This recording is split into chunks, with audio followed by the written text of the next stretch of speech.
So the first one is that I've been working on more deliberately is a reflection muscle.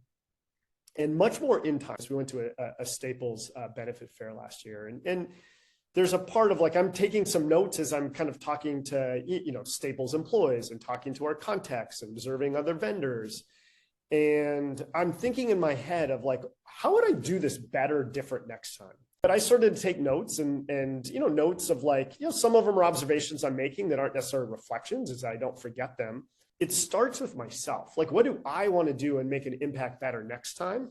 It's a reflection for me, but then I do find it helpful to expose, because if I'm exposing my own kind of reflection and thinking, yeah, I'm missing something. So I have a thesis that as I do it faster and more often, and as my team does it more faster and more often, and it's more action oriented towards kind of like future impact, we also have less regret. It's an insight that Charlie and Megan got from Ezra. So he's part of the kind of the community. For those of you who came to one of the first Thursdays, he's a up and coming painter in New York City.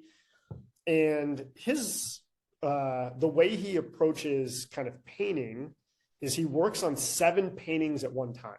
And what he found to be helpful is that, there are times that some of them are complex and that he gets stuck on some. And so be able to oscillate to another one, or he'll get momentum in one that gives him now momentum in another. I have 7 paintings. And so these are examples of my 7 paintings. You'll have maybe your own examples of paintings. I don't know if it's 7, maybe it's not, but I like this concept of like, yeah, I'm innovating in 7 areas. One of the things I've been experimenting is before I leave work at night, I take one of the problems and I look at it. I look at it in terms of, and I think about it to an extent. I don't try to solve it. And what I'm finding is that's a helpful oscillation for me of, if that's on my list of hard problems I want to solve in the morning, I go through kind of my routine. And I've been thinking about that overnight. That morning I came in and I was like, it felt like it gave me a lot more momentum. I had ideas coming into it.